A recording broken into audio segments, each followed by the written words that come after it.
Keila kemarin diajak Bella dan orang tuanya ke gerejanya. Bagus sekali gedung gereja itu. Ada museum, ada lukisan, ada tempat konser. Pokoknya bagus sekali gedungnya. Puji Tuhan buat gedung itu, tapi jangan sampai kita mengaburkan kemuliaan Allah. Mungkin yang kita lihat cuman kemuliaan gedung gereja, bukan kemuliaan Allah. Karena gedung gereja adalah hadiah Tuhan yang paling kecil. Jadi hadiah Tuhan yang paling besar itu apa, Ma? Yesus Kristus, firman yang menjadi manusia dan firman yang tertulis. Yuk teman-teman, kita segera lanjut merenungkan firman tentang mimpi raja yang paling berkuasa pada saat itu. Shalom anak-anak, senang sekali ya kita bisa berjumpa kembali di dalam renungan pada hari ini. Mari kita terlebih dahulu berdoa. Allah Bapa yang bertahta di kerajaan surga, kami mengucap syukur buat kesempatan untuk kami boleh mendengar penguraian firman Tuhan. Tolong kami Tuhan untuk kami bisa mengerti dan untuk kami juga bisa menghidupi firman Tuhan di dalam kehidupan kami sehari-hari. Tuhan pakai Ibu yang menjadi pembicara untuk boleh menyampaikan isi hati Tuhan. Hanya di dalam nama Tuhan Yesus kami berdoa. Amin. Anak-anak, Tuhan memakai Daniel untuk menyingkapkan rahasia hari depan. Sehingga Daniel itu bisa tahu apa yang dimimpikan oleh Raja Nebukadnezar sekaligus arti dari mimpi tersebut. Apa yang dimimpikan oleh Raja Nebukadnezar? Raja bermimpi dia melihat sebuah patung yang sangat besar, yang berkilau-kilauan dan sangat mendahsyatkan atau sangat menakutkan. Wow, apa itu? Artinya, sesuatu hal yang berkilau atau mengesankan, baik itu kerajaan ataupun kebudayaan manusia, jikalau melawan Kristus, jikalau tidak di dalam iman yang benar atau sejati, akan menjadi sesuatu hal yang menakutkan. Mari kita lanjutkan. Apa yang menjadi mimpi dari Raja Nebukadnezar? Patung yang besar tadi, kepalanya terbuat dari emas. Dada dan lengannya dari perak, perut dan pinggangnya dari tembaga, pahanya dari besi, kakinya besi bercampur tanah liat. Kemudian raja melihat ada batu yang tercungkil keluar bukan karena usaha manusia. Batu ini kemudian menimpa patung tersebut tepat pada kakinya yang terdiri dari besi dan tanah liat. Patung tersebut menjadi hancur dan ditiup angin sampai tidak kelihatan lagi bekasnya. Dan batu yang menghancurkan tadi justru bertambah besar menjadi sebuah gunung yang menguasai seluruh bumi. Daniel juga menyampaikan arti dari mimpi raja tersebut.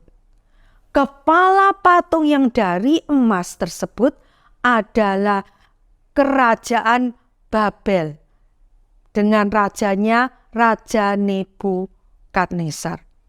Dan badan ataupun perut, kaki itu semuanya melambangkan kerajaan-kerajaan lain yang lebih kecil dari Babel, yang nantinya akan menggantikan kerajaan Babel.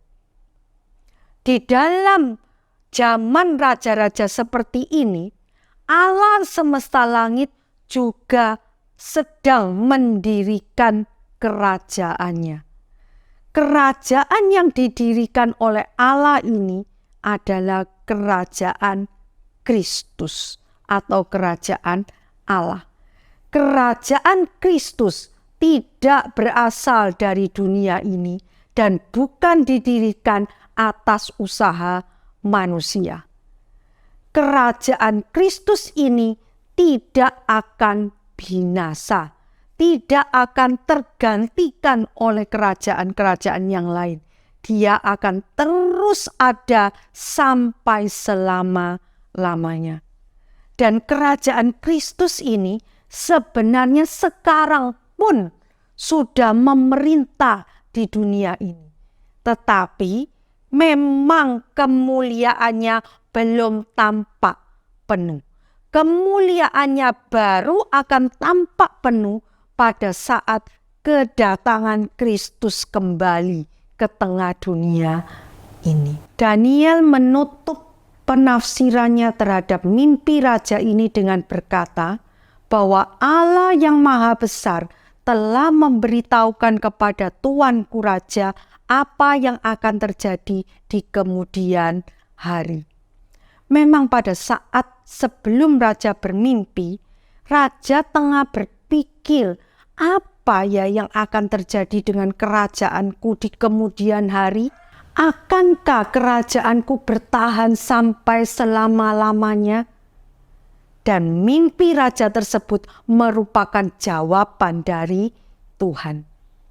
Selain itu, mimpi dari raja ini sebenarnya merupakan penghiburan dan kekuatan yang Tuhan berikan kepada bangsa Israel yang pada saat itu sedang ada di dalam pembuangan di kerajaan Babel. Artinya Allah mau mengatakan bahwa sebesar dan sekuat apapun kerajaan Babel, dia pasti nantinya akan digantikan oleh kerajaan yang lain, meskipun kerajaan yang lain itu lebih kecil. Hanya kerajaan Kristus yang bertahan sampai selama-lamanya. Dalam kitab 2 Petrus pasal 3 ayat 10-11 dikatakan bahwa segala sesuatu yang ada di muka bumi ini akan hilang lenyap. Maka kita harus hidup suci dan saleh agar kedapatan tidak bercacat celah di hadapan Tuhan. Kita harus terus hidup berpegang pada perintah-perintah Tuhan. Pemerintahan atau kerajaan merupakan alat Tuhan untuk menegakkan keadilan dan kebenaran. Sedangkan kita sebagai umat Tuhan itu memang hidup di dalam dua kerajaan ini, yaitu kerajaan dunia maupun kerajaan Allah. Kita harus tunduk kepada pemerintahan dunia selama pemerintahan itu tidak melawan Tuhan. Tapi kalau pemerintahan itu melawan Tuhan, kita harus bagaimana? Kita harus lebih takut kepada Tuhan daripada takut kepada pemerintahan yang jahat. Kita harus terus hidup berpegang pada perintah-perintah Tuhan. Amin. Mari kita berdoa. Allah Bapa yang bertahta di kerajaan surga, sungguh kami bersyukur ya Tuhan, kalau Tuhan menguatkan kami, bahwa kami ini hidup di dalam dua kerajaan, di mana kami harus terus hidup takut akan Tuhan, memegang perintah-perintah Tuhan. Tuhan, tolonglah kami untuk kami dapat melakukan kebenaran firman Tuhan sebagaimana yang Tuhan inginkan. Terima kasih Tuhan, hanya di dalam nama Tuhan Yesus kami berdoa. Amin.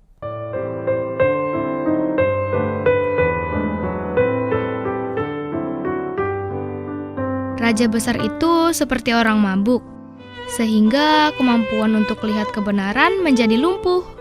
Dia melihat realita dengan cara yang palsu, sedangkan orang-orang yang belajar firman Tuhan justru penuh kesadaran.